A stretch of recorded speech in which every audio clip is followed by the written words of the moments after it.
Okay, 5 minutes after 11 o'clock. By the way, Lauren, this music is going to change. I found some better music. Yeah. You know who that is? I'll tell you who that is in a second. Okay. Lauren Debick is in the studio. Lauren brings with her some great guests, and they are all from Ocala Health. They all talk about things that will help us understand our bodies better and our health better. And today, her two guests are Dr. Angel Caban. He's been with us before. Good morning, doctor. How are you? Good to see you. I'm trying to put your volumes up. Thanks for having us. And meeting Dr. George Rosides for the first time. Good morning, Dr. George. Good morning. Glad to be here. And also another pretty lady at the other end, Karen Young. Good to see you. Nice. Thank you for coming. Have we met before? I've been on one other time. I thought you looked familiar. Yes. Well, thank you for coming back. Let me put everybody's microphone on. So it says here, oh my gosh, this is too long of a word, Lauren. Gastroesophageal reflux disease. How did I do?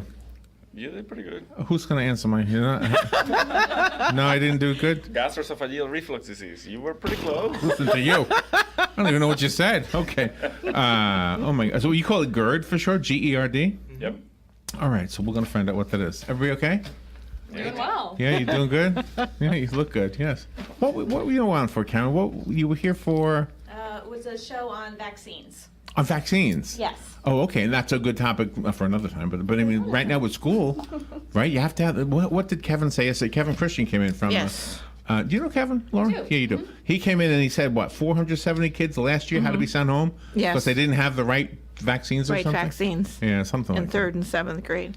Well, we don't have a vaccine for reflux yet, so but we don't have surgery for it. Well, that's a good segue. I'll use that as a segue. So what is reflux disease? When we have a funny taste in our mouth, is that what that is? Well, reflux is basically a condition when gastric contents, the acid from the stomach, Yes. reaches the esophagus, and that causes troublesome symptoms or complications. This is the true definition of And do reflux. we bring it upon ourselves by what we eat? Do we cause it? Yeah, to some degree it is acquired. It is? There's many reasons why you get reflux, but yes, it could be precipitated by Do you know what we did by yesterday? diet and weight and We had quiche Lorraine yesterday. We went to a French restaurant. nice. Do you know it was this big? I said to So you Robin. went out to eat afterwards? I said no wonder. I said to Robin. That's our snack. No wonder the French are so skinny. Right? Oh, Portion sizes are very small, yes. exactly. And so there's a way to connect that to what you're saying. Do we just overeat? Is that part of the problem? That is one of the reasons, yes. Can you belly up a little bit to the bar? Your drink is going to get all over your shirt. Yeah, there you go. Sure. Okay. All right, so It's too big, it doesn't reach me. so I know it's a serious condition, and it sounds like you can fix something that is not caused by us with surgery, right? But I wanted to ask first if there was some gastro reflux that we cause ourselves. So if I don't know, I know some people don't believe in God, but I do, and You don't have to apologize. I think the mechanism that God gave us Yes. is pretty good. I agree. And it fails. Now it doesn't fail because it didn't do a good job. We made it fail. Either because we gain too much weight, or Yeah. because we overeat, or Right. because we eat the wrong things, Yeah. or because we smoke. So all those are kind of risk factors that kind of cause the mechanism to fail. Yeah. And then you get the symptoms, which is that burning sensation in the esophagus. And does it? No, okay. If I say I've had this, I don't have it anymore. But I think because I stopped eating crazy, I still eat too much, but I used to eat crazy. Yeah, so Spicy and so when stuff. let's say you have these symptoms all the time, and you go to your primary care doctor, pretty much every primary care doctor, the first thing is going to do is you need to change certain things. And everything that is good in life is going to give you reflux, right? So they're going to start eliminating that thing. If you're eating chocolate, you got to eliminate it. Chocolate's not Coffee, good, right. alcohol, smoking, you need to lose weight. So those are the first line of treatment of reflux. It's pretty much lifestyle modifications. If that fails, then usually the next step is to give you Okay. medications to Okay. try to improve it. And do the medications, like if we were going to self-medicate, we might go to get a Rolaids or something like that. Does that stuff work? Those antacids? Sometimes. Sometimes? So because, again, the root of the problem is that the acid that we have in the stomach that is there to break down the food, which does a good job, that acid is not meant to reach the esophagus, which is the Okay. tube that connects the mouth to the stomach. Gotcha. Okay. When that acid, when there's a barrier that usually prevents that, as Dr. Caban said, we have a barrier that stops it. For different reasons, sometimes we overcome the barrier because of obesity, and then you have higher pressure into your abdomen and pushes the stomach acid up into the esophagus. Because you eat a very big meal right before you go to bed, spicy foods, things that increase the acidity in the stomach. Those are the things that cause the reflux. And obviously, lifestyle modifications is the first step.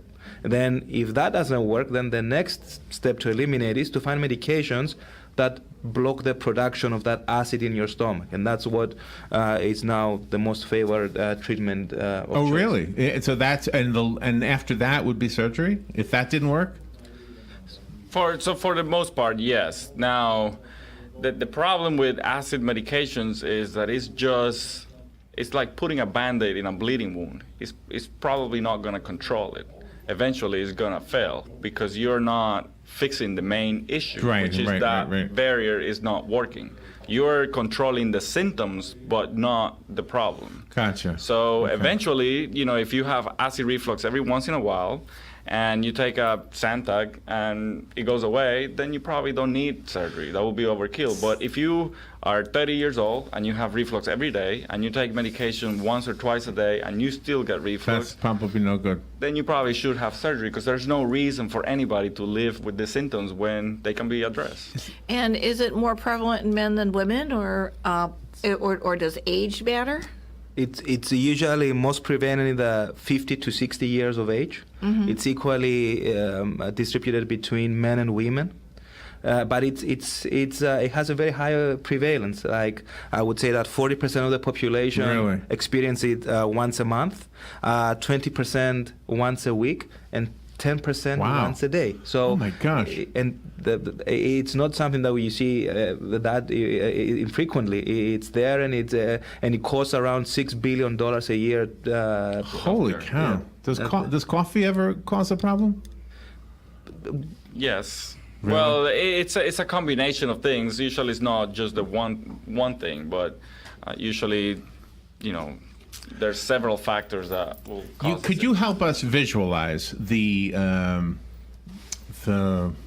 mechanics, I guess, of the whatever it is that's supposed to work to stop it? Is it like a valve similar to the Yeah. one in our heart? Similar. It's a muscle, Okay. and pretty much the way it works is it's usually closed, and our brains are so good that when you swallow, it sends a nerve, message to it to open, Right. and it lets the food go through, and then it closes back up, so the acid doesn't go back into your esophagus. Isn't that amazing? But eventually, it fails, and So is it too simple to? And I know we have surgery we want to get to, I think.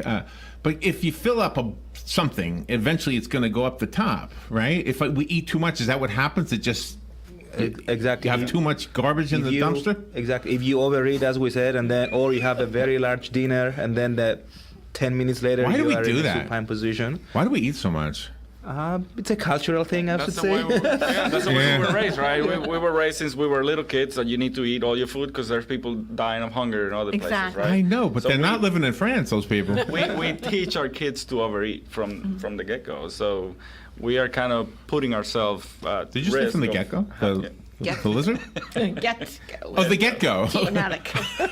I thought maybe it was the get-go teaching us how to eat. How about when people have bariatric surgery? Are they more prevalent to have acid reflux? Well, because Actually, since obesity is the number one reason or the number one risk factor for reflux, bariatric surgery actually helps alleviate the symptoms of reflux. Oh, really? Gastric bypass in an obese patient is by far the best anti-reflux procedure available right now. and Doctor- what kind of symptoms are there? I mean, does it feel like you're burning or choking? Or? Very good question. So there are the so-called esophageal symptoms, like again, when you expose the esophageal lining to the acid, and that's that's the heartburn that we feel, and the pain. And then sometimes because of the repeated exposure, there is strictures forming, so that you may have dysphagia and problem swallowing. And then there are the extraesophageal syndromes, where that acid not only reaches the esophagus, but then goes all the way up into your throat and into your airways. And then you have asthma and hoarseness and Oh my gosh. and pulmonary Yeah. symptoms. So it's a multifactorial symptoms. and that's actually, it's a good point, because that's actually more common than you think. A lot of people have this morning cough, or they spend the night coughing, and they really don't have that burning sensation. Right. Their main symptom is just chronic cough when they lay flat. Yeah, yeah. And it's actually, they could be having reflux That's- that is it really is causing them the amazing. cough. I mean, you mentioned God before. You just think about the angels and God when they're making us. You know, he must have said, you know what we need? The tube that goes down for the food, and another tube that goes down for the air. But the two can't meet. You have to have them separate. Yeah. Right? Can you figure out a way to do this? And he must. Yeah, I can do this. He's a pretty good designer. Isn't that it's really amazing when you think about it. If people aren't treated for this, can something worse happen to them? Yes, absolutely. And one of the most dreaded long-term complications of uncontrollable reflux is that, again, remember, that lining is not meant to be dealing with acid. And then what happens over time, the lining of the esophagus says, you know what, I'm gonna stop dealing with this, and I'm gonna become a stomach lining so I can deal with acid. And that's what we call metaplasia or Barrett's disease. And then, unfortunately, from that metaplasia, that change in the lining, then you go to dysplasia, which means that those cells start acting a little bit weird. And then, unfortunately, the next step is esophageal cancer. And Oh, wow. we know that there is a documented connection between reflux and esophageal cancer. And that's why it's important to be able to catch it at an early stage and prevent that progression from one to the other. The phone line is open, right, Lauren? We're okay with phone calls. If you would like to call, this is a good time to call in. I'm guessing a lot of people can relate to this one. This sounds like the kind of thing that a lot of people probably have experienced at maybe on a small level, maybe just at parties where they drink. Does alcohol affect this? Yes. Yes. Yeah, okay. Alcohol is a muscle relaxant, right? So it makes sense, right? When you drink, you feel kind of relaxed and funny, right? It does the same thing to your muscles, so it makes you more prone to have reflux. Plus, some of the alcoholic beverages are very acidic by itself, so. Right. Oh, We had a conversation one time about the pH levels needing to be balanced, and it sounds like that's part of this too. And TAMs, what we take for heartburn, Yeah. that's exactly what they do. They are basically basic, so they try to counterbalance the acidity of the stomach. So that's how TAMs control heartburn. And that's the Band-Aid you were talking about. That's the Band-Aid. Yeah. How did you figure out from treatments from years ago to the treatments now that these treatments would be more advanced and more effective? Because you're from minimally invasive surgeons of Ocala. Yep. So if you want, I'll talk about the medicines, and you can talk about the surgery part. There's one point about the medicines, right? What we call the PPIs is probably the best medication there is for reflux, and they're actually very effective. And many people take many of these every day, sometimes even twice a day. Now, recently there was some study that showed that some of these medications are being associated with long-term issues like dementia, renal failure, bone loss. So they're not completely benign. So in my opinion, if you are a young patient that has reflux and needs to take this medication twice a day, and you're going to have to take these medications for the next 50, 60 years, you should strongly consider a surgical intervention. And as he will tell you, these operations nowadays can be done with very small incisions. They can be ambulatory surgeries versus maybe one day in the hospital, and the risk is very low. In my opinion, if you are a young patient, even I've done many of these in 60-year-olds, 70-year-olds, and there's no reason why you need to be taking medications for 30 years when you have other options. Sure. So some of those options, he can tell you a little bit about them. The gold standard up to the last 5 years, I would say, was the laparoscopic Nissen fundoplication, where what we try to do is reinforce that valve that we talked about, that muscle that blocks the acid from reaching into the esophagus. And what we are able to do is pretty much create a new valve from wrapping the stomach around the distal esophagus. And again, it's done through 4 small incisions with a camera, and it's in the most minimal invasive fashion. And that obviously means that the patient has an excellent recuperation, either overnight stay or go home on the same day, and they are able to reach their activities and they're back to their lifestyle in a very, very, very short period of time. I'm guessing the surgery, though, is not something somebody decides to get on their own. It must be doctor guided, right? You must, if you're going to the doctor at some point, the doctor must say, you should have the surgery, right? Well, unfortunately, in many things in life, we follow the path of least resistance, right? And a lot of doctors, they'll see a patient, he has some reflux, it's like, yeah, here, take this pill and you'll be just fine, right? And unfortunately, we don't see a lot of these people when we could see a lot more and help a lot more people if they will even just self-refer themselves to our office. Because their doctor might not think about this. They might be thinking about 10 other things that is wrong with the patient and they never address the reflux. Oh, so we have to kind of come to that conclusion ourselves. The patient should be a little bit more proactive in their own healthcare and say, like, I have this issue. I'm just going to go and see a surgeon and see what my options are. Just because you come to see me, you're not going to have an operation. You might still need some studies done and things like that. Or you might not be a candidate for it at all. But at least I can give you the options that you have and try to... And that makes me feel good about what we do and Lauren's role in all this to make sure we get the word out. Because how many people would think, I should get this, surgically treated or something, right? Yeah, not many people. And a lot of these medications are over the counter, right? You go to Walgreens and you see all these medicines, like, I'll just pop a few of these pills and I'll be just fine. But How do you help the person that, I can't remember what it's called, but you have to have the hole in your throat?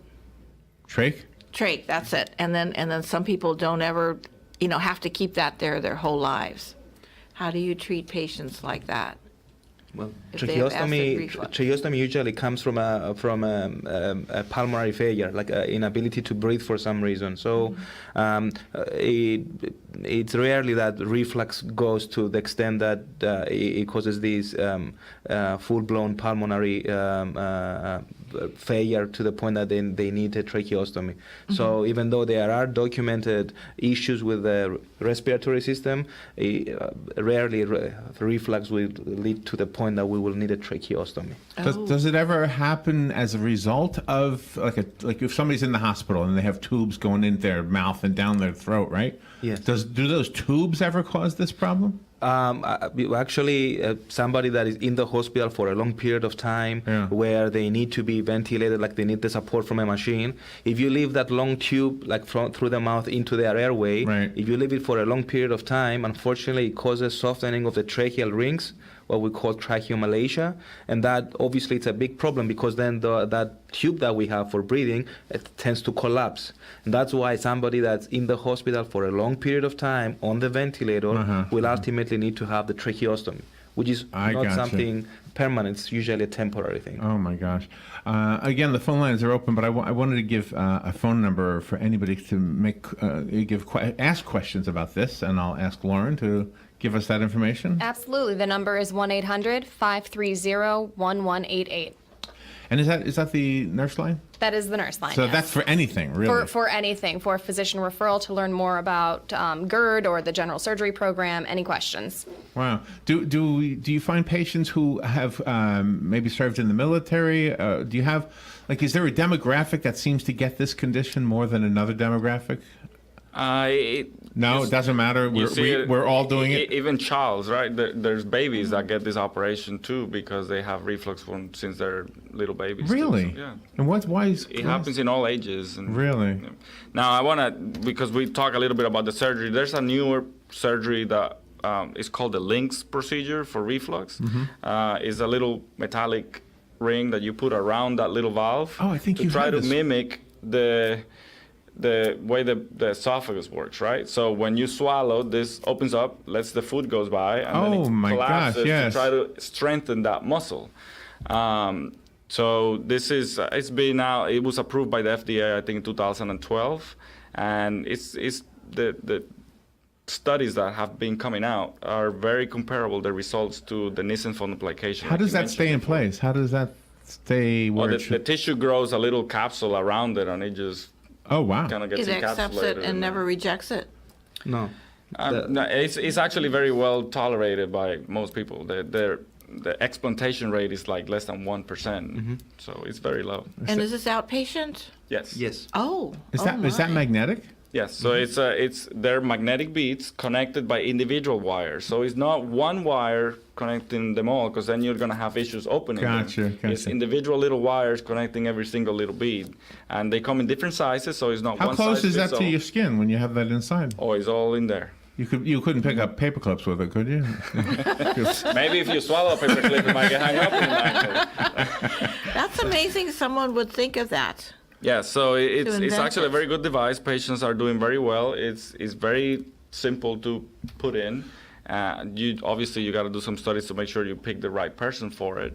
But it's a great device. I am the only surgeon certified in this area to place this. Really? Oh, wow. We're working on getting him I'm certified at the same Are time. you, Oh, nice. are you new We're to the both team? certified. Did Yep. you just join the team? Yes. You did. Well, congratulations. Thank you. And where did you move from?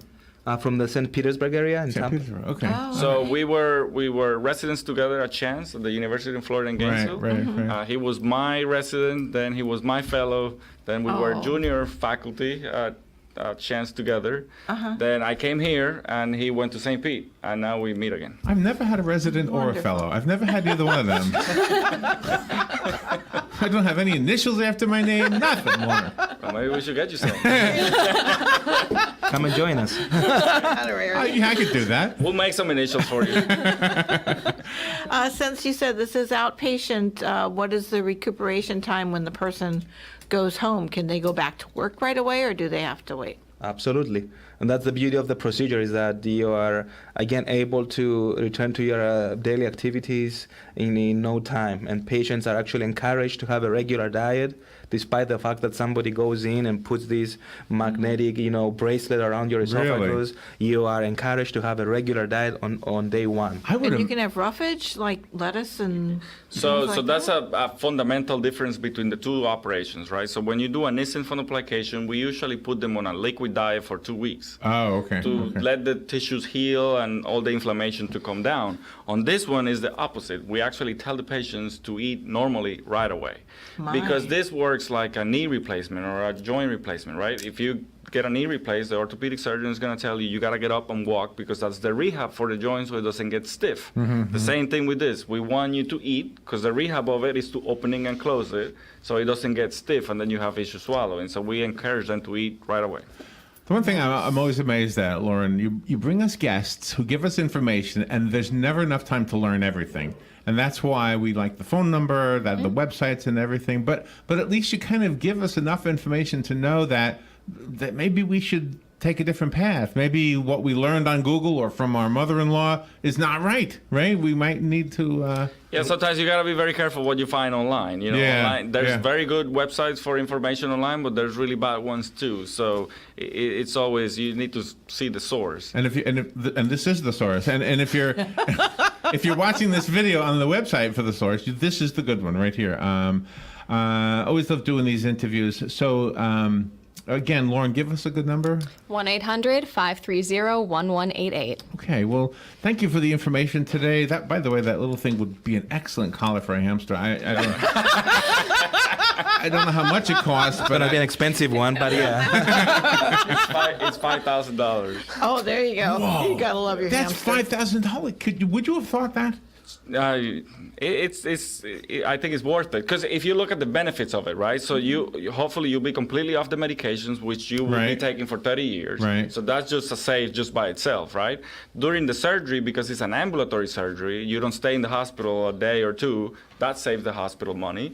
We don't use certain devices that we use in more advanced surgeries, so that saves them more money. So it kind of watches out the price of the device. So wow. at the end of the time, Karen, I know you didn't say anything. Thank you so Gentlemen much are for amazing. coming in. Good to see you again. Lauren, as always, well. good to see you. Nice to see you. Thank you. Dr. George Rosides, nice to meet you. Great pleasure meeting you all. You're a- Thank you for having me. What's that ZZ Top song? A Well-Dressed Man? Yes. Everyone's exactly. crazy about it. What's that song? Sharp dress man. Sharp Dressed Man. Thank There you. you go. I knew every girl was crazy about something. Dr. Rosides is a sharp dressed And man. Dr. Angel Caban, thank you for coming in here and sharing your expertise. We'll be right back. This is WOCA.